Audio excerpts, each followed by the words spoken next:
नमस्कार दोस्तों, मैं मिसेस राज आपका स्वागत करती हूँ मेरे यूट्यूब चैनल पर एजुकेशन विद मी। तो आज हम इस वीडियो में सबसे महत्वपूर्ण पेपर सॉल्यूशन जो होते हैं उसे करना शुरू कर दिया है।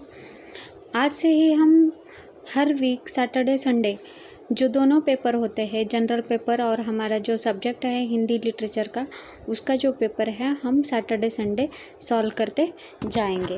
अब आज हम इस वीडियो में दिसंबर 2019 का जो पेपर है जनरल पेपर, जो नेट के लिए पेपर 1 है रखा गया है एनटीए की तरफ से, उस पेपर का हम एनालिसिस करेंगे और जो उस पेपर में जितने प्रश्न आते हैं 50 प्रश्न, उन 50 प्रश्नों को हम सॉल्व करेंगे, यानी उसके उत्तर के साथ। और सबसे महत्वपूर्ण मैं यह बताना चाहती हूँ दोस्तों, अगर आप मेरे चैनल पर नए हैं तो सब्सक्राइब करना मत भूलिएगा, ठीक है, और बेल आइकन को दबाना मत भूलिएगा, क्योंकि मेरे वीडियो की नोटिफिकेशन आपको टाइम टू टाइम मिल जाए।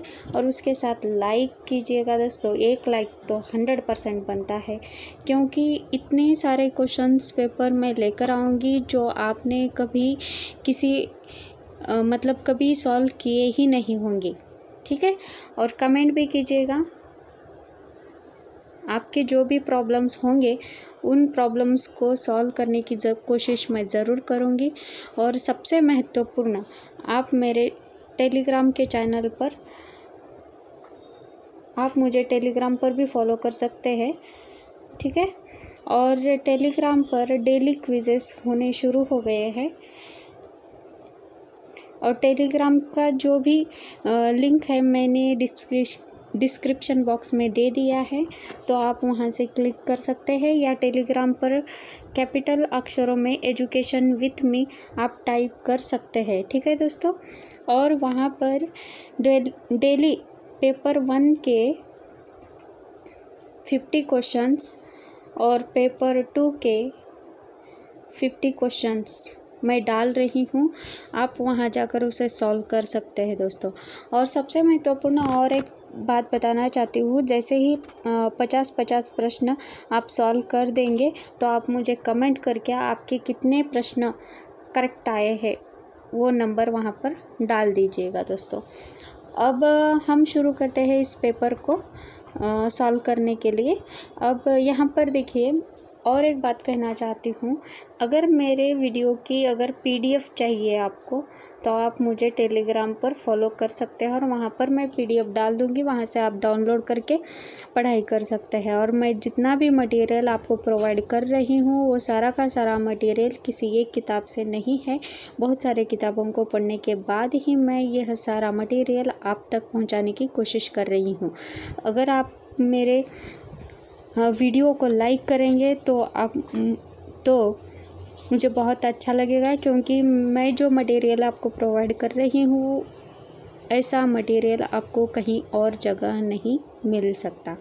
तो देखिए दोस्तों, अब शुरू करते हैं हमारा वीडियो। तो यहाँ पर देखिए, इस प्रश्न पत्र में 50 बहुविकल्पीय प्रश्न रहेंगे, और इस प्रश्न के प्रत्येक प्रश्न को 2 अंक दिए जाते हैं, ठीक है। यहाँ पर देखिए 2 अंक, और सभी जो प्रश्न हैं वो सारे के सारे अनिवार्य है। अब हमारा जो पहला प्रश्न है, डाटा विश्लेषण के स्तर पर शोधकर्ता द्वारा मात्रात्मक का प्रयोग किया गया जिसमें साक्ष्य निराकरणीय प्राकल्पना को अस्वीकार करने की मांग करता है। निम्नलिखित में से शोधकर्ता का कौन सा निर्णय उपयुक्त माना जाएगा?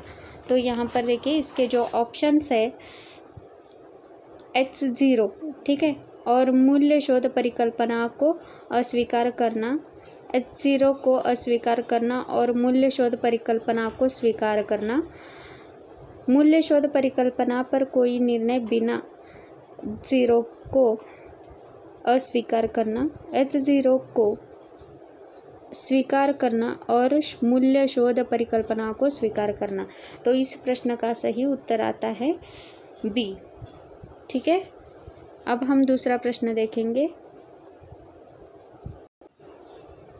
अब यहाँ पर देखिए दोस्तों, निम्नलिखित में से कौन सा प्रभाव उत्पादक शैक्षणिक संप्रेषण है, ठीक है। ए गैर पारंपरिक, बी पुनरावृत्ति, सी निरंतरता, डी प्रपीड़क यानी कर्सिव। इस प्रश्न का सही उत्तर है ऑप्शन सी निरंतरता यानी कंटिन्यूटी। ठीक है। छात्रों की प्रस्तुतियों में रचना कौशल्य और रचनात्मकता का सबसे प्रभावी रूप से मूल्यांकन निम्नलिखित परीक्षाओं में से किसके द्वारा किया जा सकता है। देखिए, अगर आपने अच्छे से पढ़ाई की होगी तो ये सारे के सारे प्रश्न आपको समझ में आ जाएंगे। और प्रश्न पत्रिका सॉल्व करने के लिए आपको पहले पढ़ना पड़ेगा। जो टॉपिक UGC NTA की तरफ से रखे गए हैं उन सारे के सारे टॉपिक्स को आपको बारीकी से पढ़ना पड़ेगा, तभी आप इन सारे प्रश्नों के उत्तर दे सकोगे। ठीक है। अब यहाँ पर देखिए, छात्रों की प्रस्तुतियों में रचना कौशल और रचनात्मकता का सबसे प्रभावी रूप से मूल्यांकन निम्नलिखित परीक्षाओं में से किसके द्वारा किया जा सकता है। ऑप्शन ए वस्तुनिष्ठ प्रकार की परीक्षा, बी निबंध प्रकार की परीक्षा, सी लघुत्तर परीक्षा, डी परियोजना या प्रोजेक्ट प्रकार की परीक्षा। तो इस प्रश्न का सही उत्तर है निबंध प्रकार की परीक्षा। ठीक है।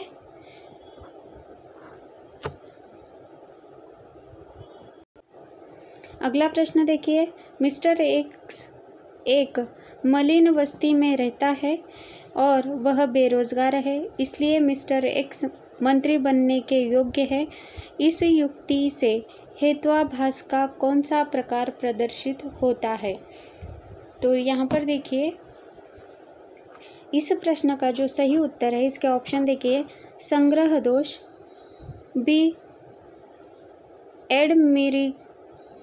एडमिजरिकार्डियम, सी विग्रह दोष और डी उपाधि दोष। इस प्रश्न का सही उत्तर है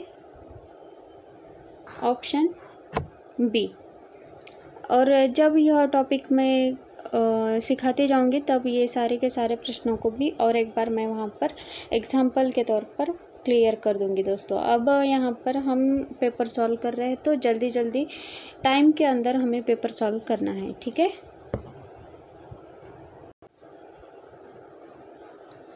ये मैथ के रिलेटेड क्वेश्चन है सर। यहाँ पर एक दुकानदार ने रेफ्रिजरेटर 22,000 रुपये में बेचा और उसे 10% लाभ हुआ। यदि उसे रेफ्रिजरेटर पर 18% लाभ लेना हो तो वह उसे कितने में बेचेगा। ठीक है। मतलब जब वह 22,000 का रेफ्रिजरेटर दुकानदार ने बेचा तो उसे 10% लाभ हुआ। अगर उसे रेफ्रिजरेटर पर 18% लाभ लेना हो तो वह उसे कितने में बेचेगा। मतलब उसमें 8% और एक्स्ट्रा उसे लाभ चाहिए। तो इस प्रश्न का सही उत्तर आता है 23,600। तो इस प्रश्न को हम जब टॉपिक शुरू कर देंगे वहाँ पर सॉल्व कर देंगे। ठीक है। अब अगला क्वेश्चन देखते हैं।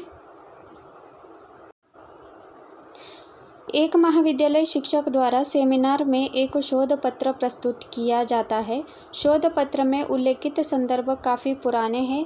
इस स्थिति को किस प्रकार के मामले के रूप में वर्णित किया जाएगा। ठीक है। तो इस प्रश्न के जो ऑप्शन है, तकनीकी चूक, बी नैतिक चूक, सी शैक्षणिक अनभिज्ञता, डी शोध स्रोत को अद्यतन करने की असक्षमता। तो इस छठे प्रश्न का जो उत्तर है ऑप्शन डी शोध स्रोत को अद्यतन करने की असक्षमता। प्रश्न 7वां क्वेश्चन देखिए यहाँ पर, हस्तक्षेप आधारित क्रियात्मक शोध प्रक्रिया में निम्नलिखित में से किस क्रम की सामान्यतः सिफारिश की जाती है। ठीक है। हस्तक्षेप आधारित क्रियात्मक शोध प्रक्रिया में निम्नलिखित में से किस क्रम की सामान्यतः सिफारिश की जाती है।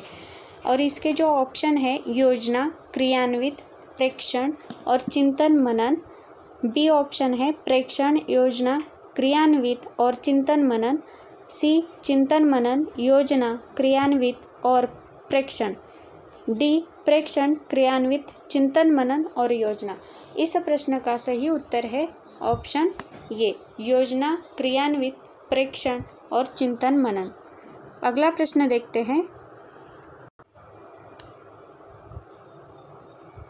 इस प्रश्न का जो सही उत्तर है ऑप्शन बी, नेत्र संपर्क, वाणी और भाव भंगिमाओं इत्यादि में अंतर द्वारा उत्साह और जोश प्रदर्शित करना। ठीक है,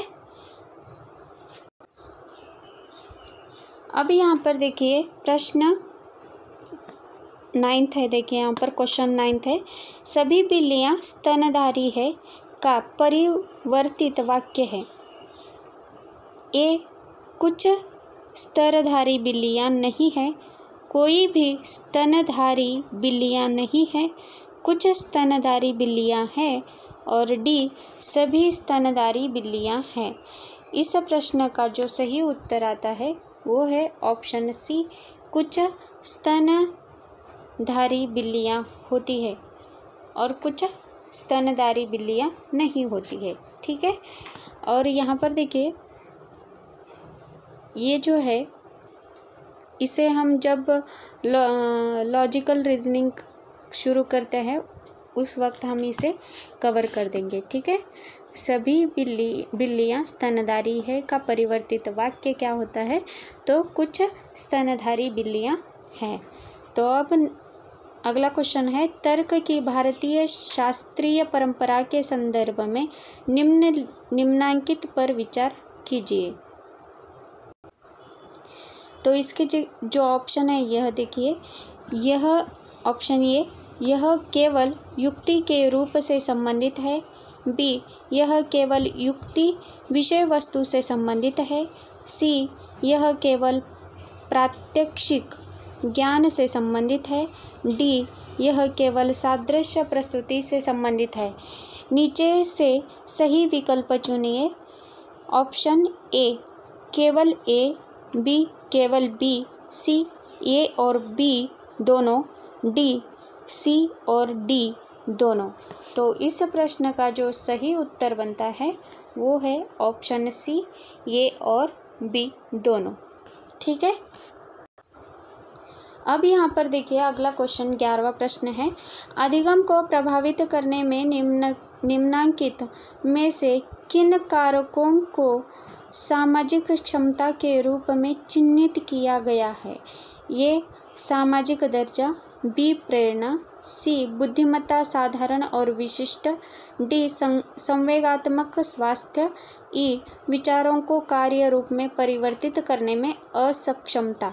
निम्नांकित विकल्पों में से सही उत्तर चुनिए या चयन कीजिए। ठीक है, और जो ऑप्शन है ए बी और C, B C D, C A B और डी सी डी और ई।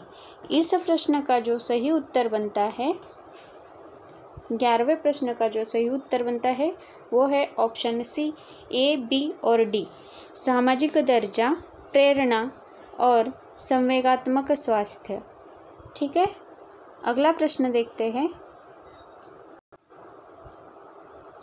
12वां प्रश्न है, रचनावादी उपागम में शिक्षण अधिगम कार्यकलापों को सुनिश्चित करने हेतु सही क्रम की पहचान कीजिए।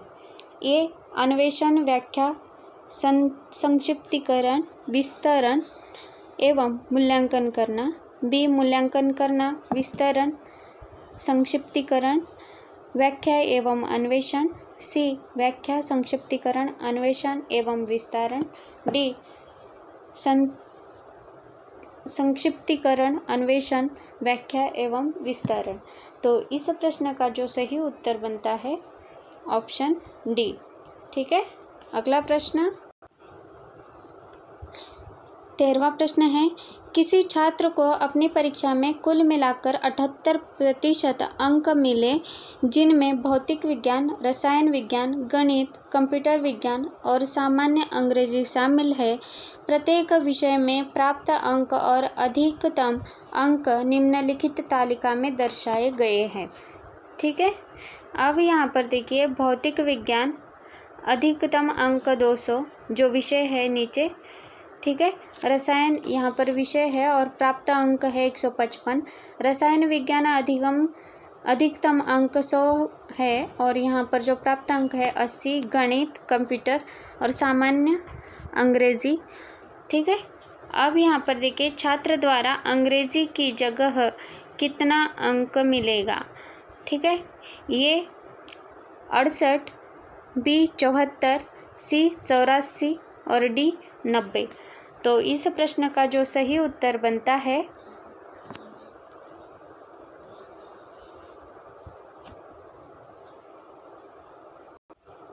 ठीक है, इस प्रश्न का जो सही उत्तर होता है ऑप्शन सी। ठीक है,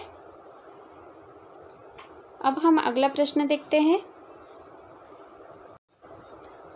देखिए दोस्तों, जो भी मैथ के रिलेटेड, लॉजिकल रीजनिंग के रिलेटेड या इस पर जो इस प्रश्न पत्र में जितने भी प्रश्न हैं उन सारे प्रश्नों को हम जैसे ही टॉपिक कवर करते जाएंगे वहाँ पर हम एग्जाम्पल के साथ और जो प्रॉब्लम्स होते हैं यानी मैथमेटिकल के जो प्रॉब्लम्स होते हैं उन सारे प्रॉब्लम्स को हम सॉल्व करेंगे। अब हम जितना जल्दी हो सके क्वेश्चन पेपर को सॉल्व करने के लिए ठीक है सॉल्व करने की कोशिश करेंगे। निम्नलिखित में से किस सिद्धांत को कक्षा संप्रेषण पर लागू किया जा सकता है? सामाजिक रचनावाद का सिद्धांत, श्रोता सीमांतीकरण सिद्धांत, अनुष्ठानिक सिद्धांत, प्राधान्य का सिद्धांत। तो इस प्रश्न का जो सही उत्तर बनता है वो है सामाजिक रचनावाद का सिद्धांत। यानी निम्नलिखित में से किस सिद्धांत को कक्षा संप्रेषण पर लागू किया जा सकता है, तो वो है सामाजिक रचनावाद का सिद्धांत। अब हम अगला प्रश्न देखते हैं। एक वृत्त का क्षेत्रफल उतना है जितना 11 सेंटीमीटर विकर्ण लंबाई वाले वर्ग का है। इस में जो ऑप्शन है 8.7 सेंटीमीटर, बी 17.4 सेंटीमीटर, सी 7.8 सेंटीमीटर और डी 15.6 सेंटीमीटर। तो इस प्रश्न का जो सही उत्तर होता है वो है 8.7 सेंटीमीटर यानी ऑप्शन ए। ठीक है, ऑप्शन ए। हम अगला प्रश्न देखते हैं 15वां। यहाँ पर देखिए दोस्तों 16 प्रश्न है। सूची 1 का सूची 2 से मिलान करने का है यानी सुमेलित करना है। यहाँ पर सूची 1 शोध उपकरण है और सूची 2 जो माप का पैमाना है। यहाँ पर प्रश्नावली और साक्षात्कार ए, बी बुद्धिमत्ता और योग्यता परीक्षण और यहाँ पर देखिए सूची 2 में है माप का अनुपात पैमाना और सूची 2 में दूसरा है माप का क्रम सूचक, तीसरा है माप का अंतराल पैमाना और चौथा है माप का संकेतक पैमाना। और यहाँ पर जो सूची 1 में है मनोवृत्ति और मूल्य परीक्षण, गीति और आवृत्ति का परीक्षण। और यहाँ पर देखिए नीचे निम्नांकित विकल्पों में से सही उत्तर का चयन कीजिए। ठीक है, तो यहाँ पर देखिए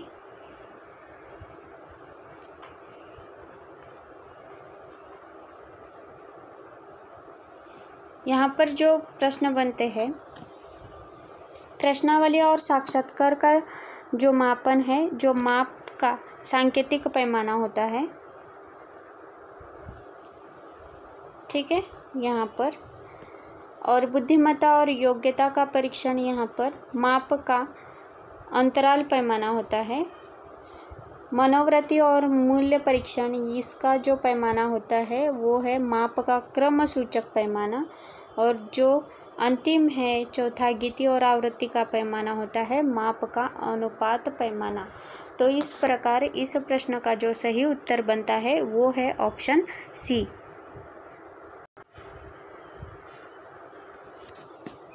ठीक है, ऑप्शन सी। अगला प्रश्न देखते हैं। 17वां प्रश्न है, 17th क्वेश्चन। नीचे दो कथन दिए गए हैं। पहला अभिकथन ये है और दूसरा तर्क यानी रीज़न है। अभिकथन को हम असर्शन कहते हैं और तर्क को रीज़न कहते हैं। और यहाँ पर देखिए तर्क और अभिकथन और तर्क यानी कथन और तर्क पर प्रश्न पूछा गया है। शिक्षण शास्त्र और सामाजिक अंतःक्रिया शिक्षक के दो प्रमुख परिणामोन्मुखी कार्यकलाप है। तर्क है यहाँ पर।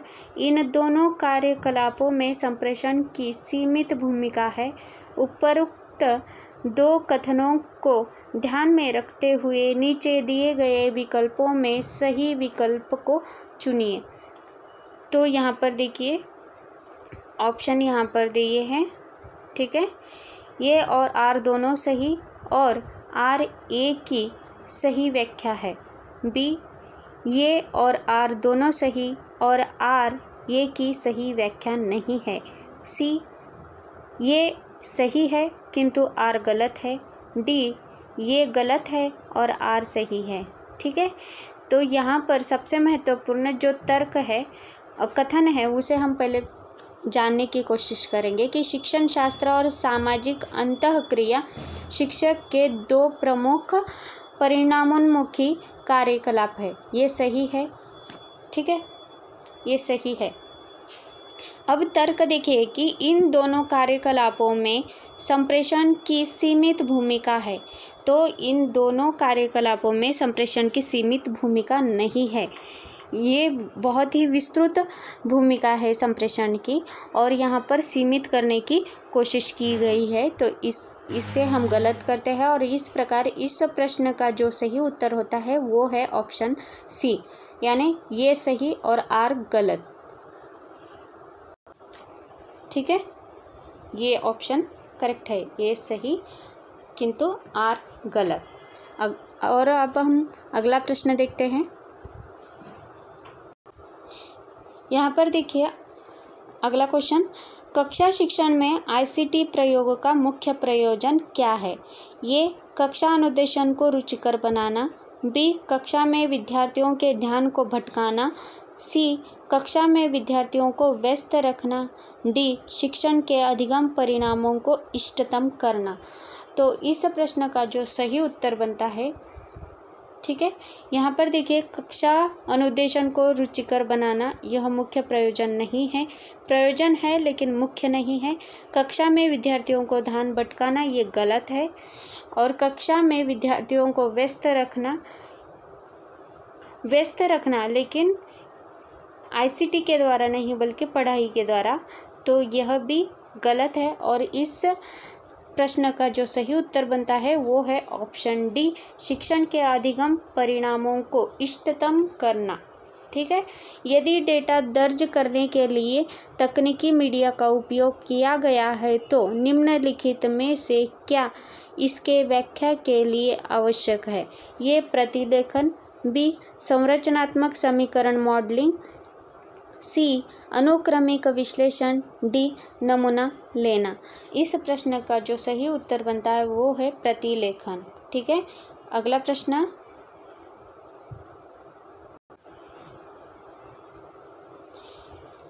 दो शहर पी और क्यू एक दूसरे से 360 किलोमीटर दूर है। एक कार स्थान पी से स्थान क्यू को 40 किलोमीटर प्रति घंटे की रफ्तार से जाती है तथा यह पी स्थान पर 60 किलोमीटर प्रति घंटे की रफ्तार से लौटती है। कार की औसत रफ्तार कितनी है? ए 45 किलोमीटर प्रति घंटा, बी 48 किलोमीटर प्रति घंटा, सी 50 किलोमीटर प्रति घंटे, डी 55 किलोमीटर प्रति घंटे। इस प्रश्न का जो सही उत्तर है वो है ऑप्शन बी 48 किलोमीटर प्रति घंटे।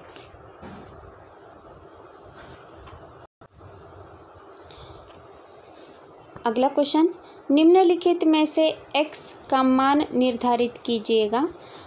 2, 9, 20, 35, 54, 77 और यहाँ पर निर्धारित मान करना है। ठीक है, इसमें जो अंतर है उसे हमें पहले ढूंढना पड़ेगा। ये संख्या श्रृंखला का प्रश्न है। ठीक है, और ये ऑप्शन देखिए यहाँ पर, option A 104, option B 102, option C 90 यानी 89 और ऑप्शन डी 110। तो इस प्रश्न का जो सही उत्तर बनता है वो है 104। ठीक है, निम्नलिखित में से कौन सा संप्रेषण अवरोध से निपटने में मदद करेगा? संप्रेषण अवरोध से निपटने में कौन सा संप्रेषण है जो संप्रेषण अवरोध में निपटने में मदद करेगा? ये ध्यान से सुनना, बी शब्दार्थ शोर की उपेक्षा करना, C top down command structure, D रूढ़ोक्ति मुहावरे का उपयोग करना। तो इस प्रश्न का जो सही विकल्प है वो है ऑप्शन ए, ध्यान से सुनना। अगला प्रश्न है, निम्नलिखित में से कौन सा आवश्यक चरण नहीं है जब आप युक्ति की भारतीय शास्त्रीय परंपरा के अनुसार दूसरों के समक्ष अनुमान आधारित युक्ति प्रस्तुत करते हैं? ठीक है, ये इंडक्टिव एंड डिडक्टिव जो अनुमान, निगमन, उपमान, उपनयन, उदाहरण, इस पर आधारित ये प्रश्न है। ठीक है, तो यहाँ पर जो प्रश्न बनता है, निम्नलिखित में से कौन सा आवश्यक चरण नहीं है जो आप युक्ति की भारतीय शास्त्रीय परंपरा के अनुसार दूसरों के समक्ष अनुमान आधारित युक्ति प्रस्तुत करते हैं? तो इस प्रश्न का जो सही उत्तर है ऑप्शन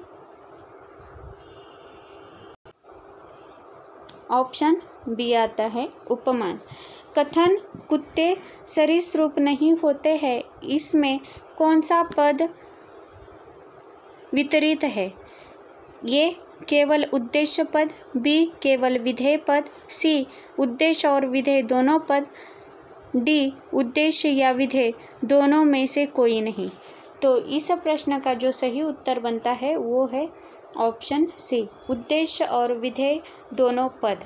ठीक है, अगला प्रश्न देखते हैं। सफलतापूर्ण शैक्षिक संप्रेषण निम्नलिखित में से किस कौशल्य पर निर्भर है?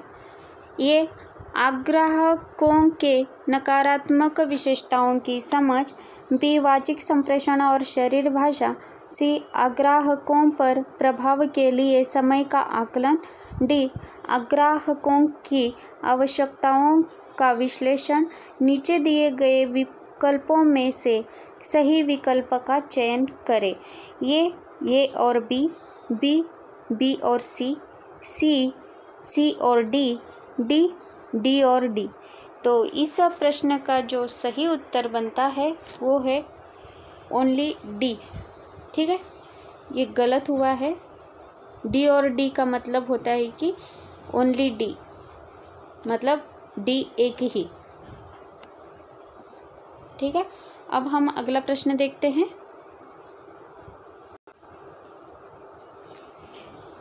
निर्देश प्रश्न संख्या 26 से 30, सारणी में दिए गए आंकड़ों के आधार पर प्रश्नों का उत्तर दे।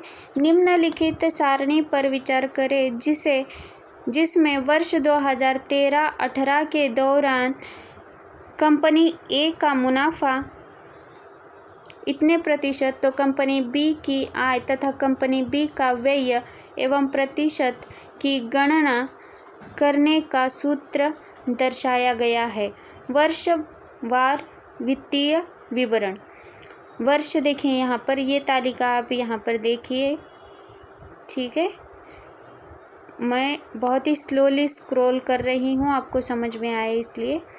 ठीक है, 2013, 14, 15, 16, 17, 18। ठीक है, और यहाँ पर जो भी तालिका दी गई है वो यहाँ पर है, वो यहाँ पर है, ऐसे। ठीक है, अब हम नीचे दिए गए प्रश्नों को देखते हैं। ठीक है, जहाँ लाभ बराबर आय वजा व्यय, उसको डिवाइड करके यहाँ पर व्यय दिया है, भाग किया है, गुणा 100। तो यदि वर्ष 2017 में कंपनी ए का व्यय 45 लाख रुपए था तो उस वर्ष कंपनी ए का शुद्ध लाभ लाख रुपए में, कंपनी बी के शुद्ध लाभ लाख रुपए में का कितना प्रतिशत था?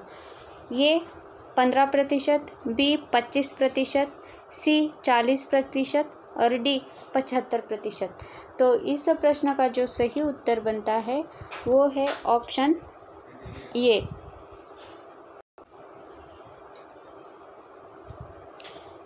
प्रश्न 27वां, वर्ष 2013 में कंपनी ए तथा कंपनी बी लाभ प्रतिशत में क्या अंतर है?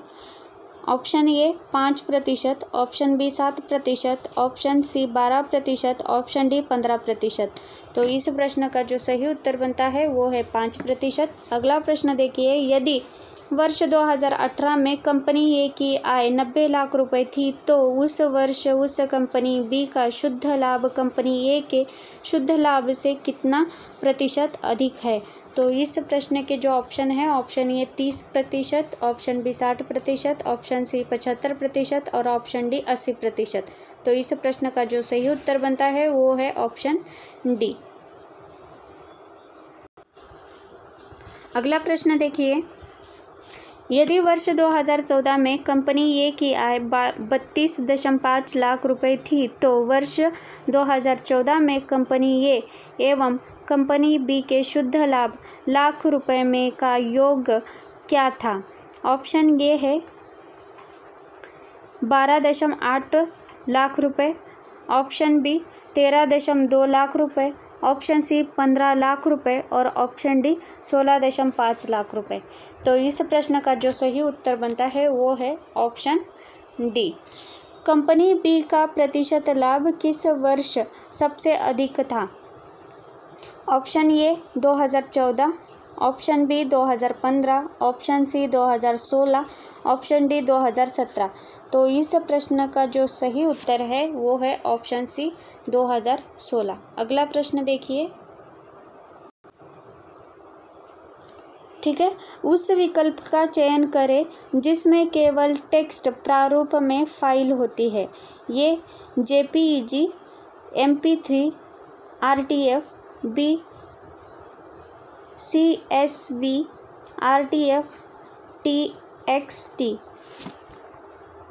Option C JEE, JPEG, MP3, D CSV, MP3 और PDF।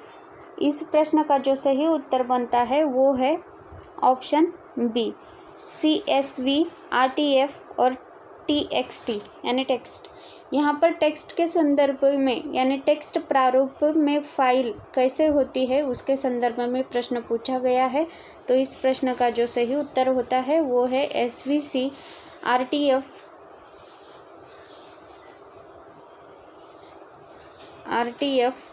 और TXT। ठीक है, अगला प्रश्न देखिए,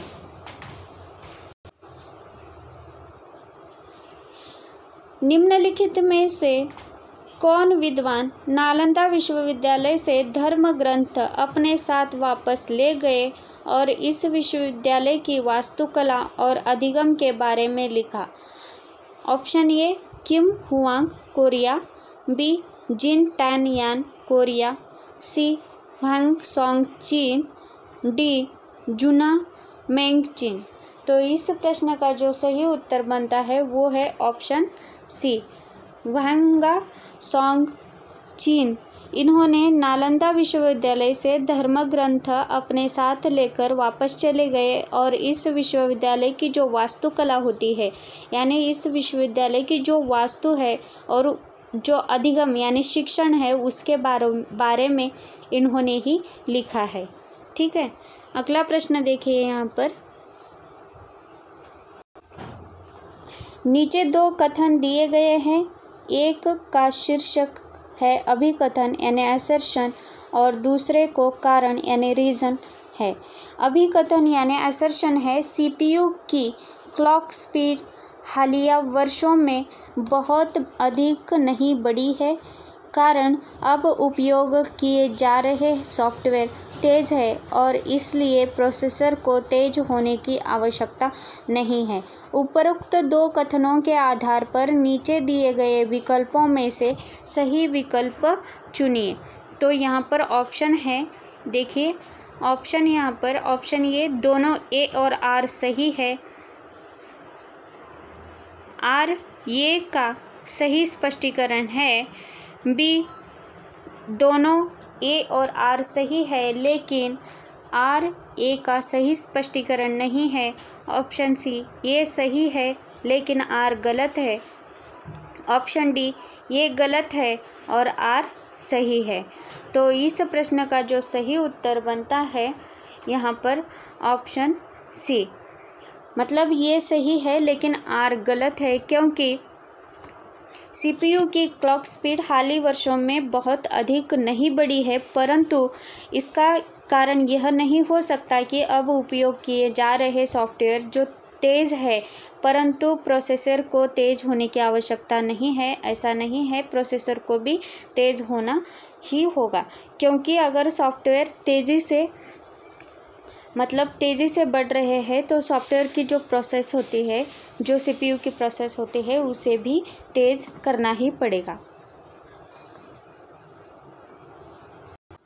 तो इस प्रश्न का जो सही विकल्प है वो है ऑप्शन सी, ये सही और आर गलत। अगला प्रश्न देखते हैं।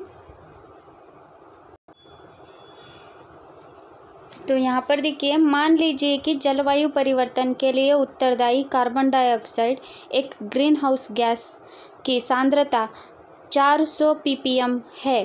प्रतिशतता के रूप में हवा में इसकी कितनी सांद्रता होगी? ठीक है, ऑप्शन ये है 0.04%, option B 0.4%, option C 0.004%, option D 4.0%।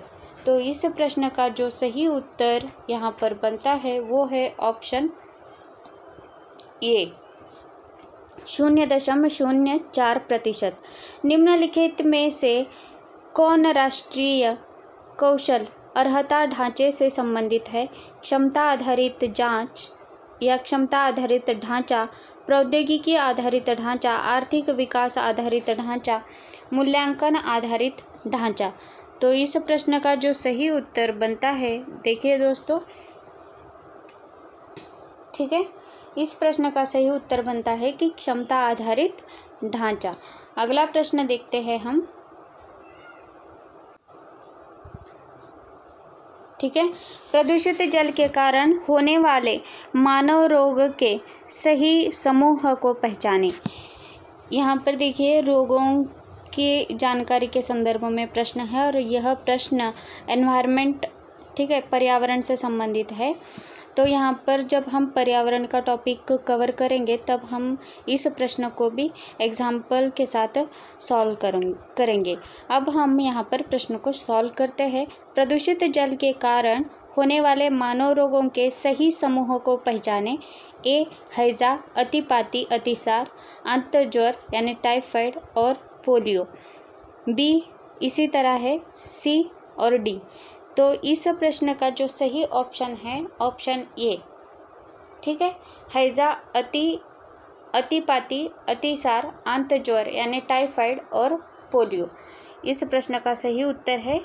ठीक है, अगला प्रश्न देखिए यहाँ पर, निम्नलिखित में से यूजीसी के सर्वाधिक कार्य क्या है? ठीक है, हायर एजुकेशन के टॉपिक में हम जब यूजीसी के जो कार्य है तब हम देखेंगे। अब उस यूजीसी के जो कार्य होते हैं उसी के संदर्भ में यहाँ पर प्रश्न पूछा गया है। ठीक है, निम्नलिखित में से यूजीसी के संविधिक कार्य क्या है? ऑप्शन ए, विश्वविद्यालय में शिक्षक संकाय की नियुक्ति करना। ऑप्शन बी, विश्वविद्यालय में परीक्षा आयोजन को नियंत्रित करना। ऑप्शन सी, विश्वविद्यालयों में शिक्षण और शोध के स्तर का निर्धारण करना और उसे बनाए रखना। ऑप्शन डी, विश्वविद्यालय पाठ्यक्रम के लिए पाठ्यचर्या का निर्माण करना।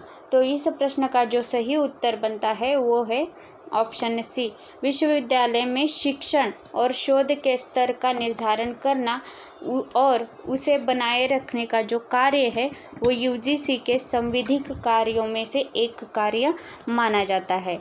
अगला प्रश्न देखते हैं। निम्नलिखित में से किसने प्रत्येक राज्य में राज्य उच्च शिक्षा परिषद की स्थापना की सिफारिश की थी? ठीक है, और यहाँ पर देखिए ऑप्शन ये है प्राक्कलन समिति 1965 to 66 की रिपोर्ट है। ऑप्शन बी यूजीसी 1977 शिक्षा मंत्रालय की समीक्षा समिति। ऑप्शन सी राष्ट्रीय शिक्षा नीति 1986 और ऑप्शन डी यूजीसी समिति की रिपोर्ट 1990।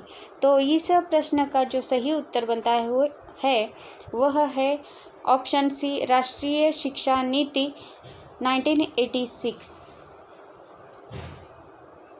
ठीक है, ओके। अगला प्रश्न देखते हैं। औद्योगिक और शहरी स्रोतों से कम खतरनाक ठोस अपशिष्ट के निपटान के विकल्पों में से कौन सा क्रम बढ़ती हुई वांछनीयता के क्रम में है? ठीक है, यहाँ पर प्रश्न देखिए और एक बार। औद्योगिक और शहरी स्रोतों में कम खतरनाक ठोस अपशिष्ट के निपटान के विकल्पों में से कौन सा क्रम बढ़ती हुई वांछनीयता के क्रम में है? ऑप्शन ए अंधाधुंध क्षेपण लैंडफिल पुनः उपयोग। ऑप्शन बी कंपोस्टिंग लैंडफिल पुनः उपयोग दाह्य क्रय। ऑप्शन सी लैंडफिल कंपोस्टिंग पुनः उपयोग दाह्य क्रिया। ऑप्शन डी दाह्य क्रय कंपोस्टिंग पुनः उपयोग लैंडफिल। तो इस प्रश्न का जो सही उत्तर बनता है वो है ऑप्शन ए अंधाधुंध क्षेपण लैंडफिल और पुनः उपयोग। अगला प्रश्न देखते हैं।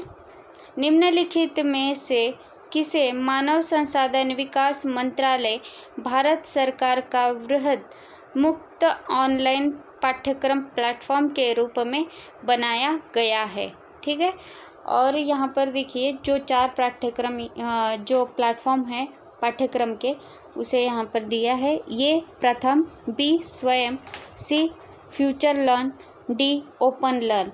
तो इस प्रश्न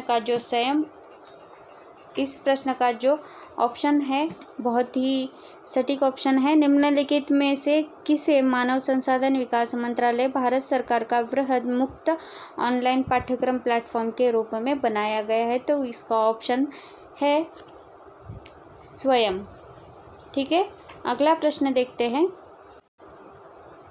ठीक है, निम्नलिखित कथनों में से कौन से कथन सही है या सही है? लोकल एरिया नेटवर्क लैन सामान्यतः एक ब्रांड के कंप्यूटर पर अवस्थित होते हैं। बी परिवर्ण शब्द ISP का आशय इंटरनेट स्टैंडर्ड प्रोवाइडर से है। सही विकल्प चुनिए। ऑप्शन ए 1 है केवल ए, 2 केवल बी, 3 ए और बी दोनों, 4 ए और बी दोनों में से कोई नहीं। तो इस प्रश्न का जो सही उत्तर बनता है वो है ऑप्शन 4 ए और बी दोनों में से कोई नहीं। अगला प्रश्न देखते हैं हम। ठीक है, सूची 1 को सूची 2 से मिलाइए। ठीक है, यहाँ पर देखिए सॉफ्टवेयर और उसके संदर्भ में सॉफ्टवेयर के जो विवरण होते हैं उसके संदर्भ में यहाँ पर दिया है। Web browser, word processor, spreadsheet, web authoring. और यहाँ पर जो विवरण दिया है ये है लिखित दस्तावेज तैयार करता है। दूसरा है वेब पेजों का निर्माण और संपादन करता है। तीसरा वेबसाइटों से कनेक्ट करता है और वेब पेज दिखाता है। और जो अंतिम है संख्यात्मक डेटा का विश्लेषण और संक्षिप्तीकरण करता है। ठीक है, अब यहाँ पर देखिए वेब ब्राउज़ जो है, ठीक है, वेब ब्राउज़ का जो विवरण है वेबसाइटों से कनेक्ट करता है और वेब पेज दिखाता है, ये इसका विवरण है। वर्ड प्रोसेसर जो है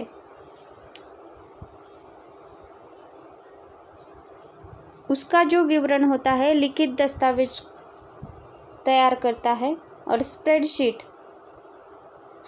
क्या होती है, वहाँ पर जो संख्यात्मक डेटा का विश्लेषण होता है और वहाँ पर संख्यात्मक संक्षिप्तीकरण यहाँ पर स्प्रेडशीट में किया जाता है। तो इसका ऑप्शन होता है 4। वेब ऑथरिंग का जो होता है, जो बचा हुआ है अंतिम, वेब पेजों का निर्माण और संपादन करता है। तो इस प्रश्न का जो सही उत्तर होता है वो है ऑप्शन बी। ठीक है,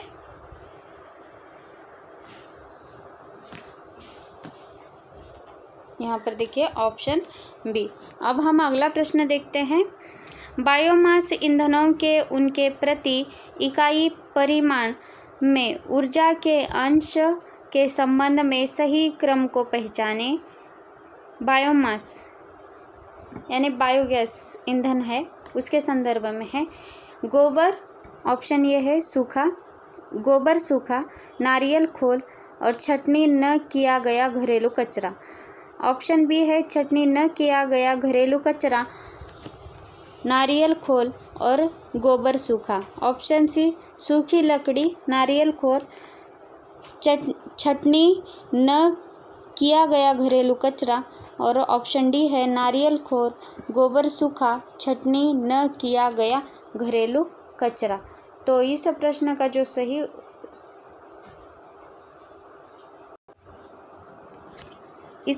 जो सही उत्तर बनता है वो है ऑप्शन डी, यानी नारियल खोल, गोबर सूखा और छटनी न किया गया घरेलू कचरा। अब हम अगला प्रश्न देखते हैं।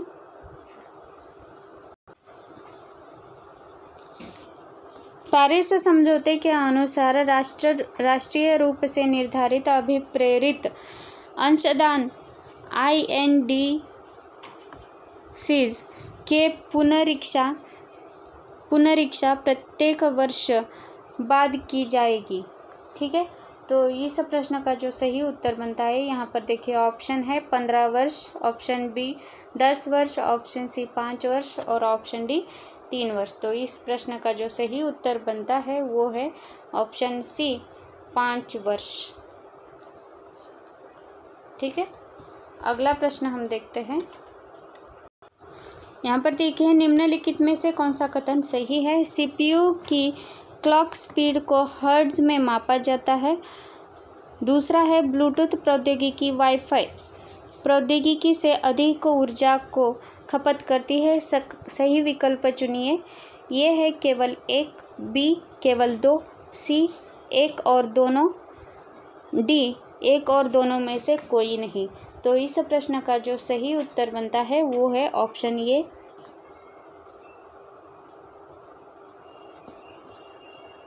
ठीक है, केवल 1, यानी CPU की जो क्लॉक स्पीड होती है वो हर्ट्ज में मापी जाती है और यहाँ पर जो ब्लूटूथ प्रौद्योगिकी वाईफाई प्रौद्योगिकी से अधिक ऊर्जा की खपत करती है, ये गलत है। ठीक है, अगला प्रश्न देखते हैं। 46 से 50 प्रश्नों की संख्या के लिए है, यह गद्यांश है, इसे पढ़ना पड़ेगा है। यहाँ पर देखिए विदेश में प्रत्यक्ष निवेश के उद्देश्य सामान्यतः वही होते हैं जैसे विदेश में उच्च विकास दर के कारण संभवतः अधिक लाभ अर्जित करना, अधिक अनुकूल कर व्यवहार या अभिसंरचना की बेहतर उपलब्धता तथा अपने जोखिमों का विविधीकरण प्रस्तुत।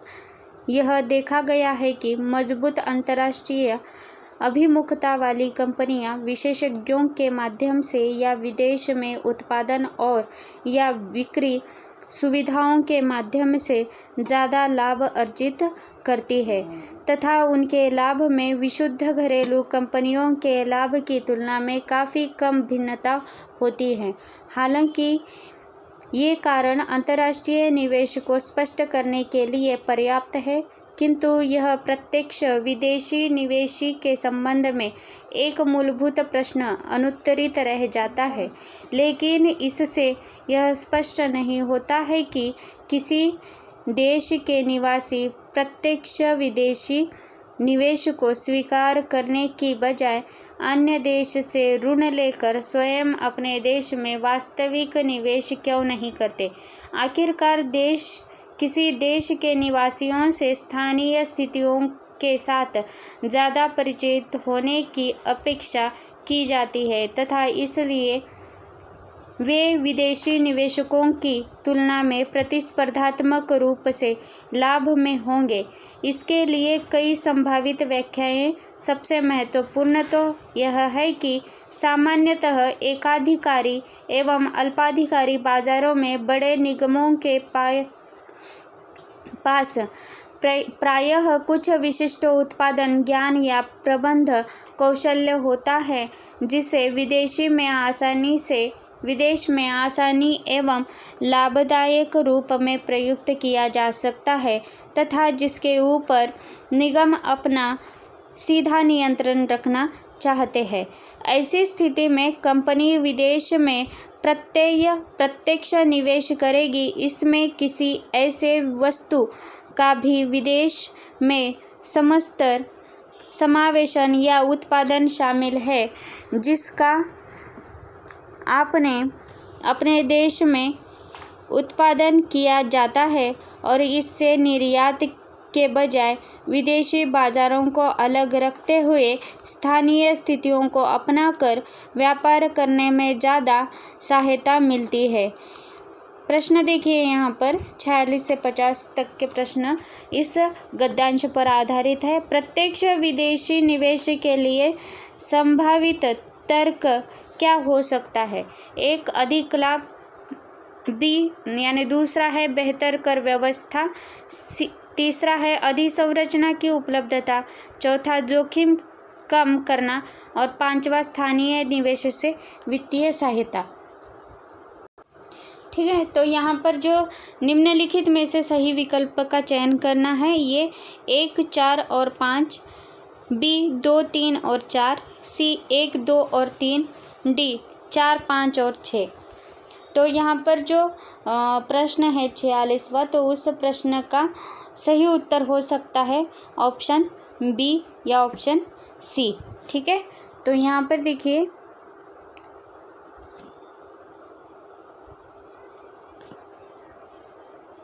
इन दोनों में से किसी एक प्रश्न का उत्तर आप चुन सकते हैं।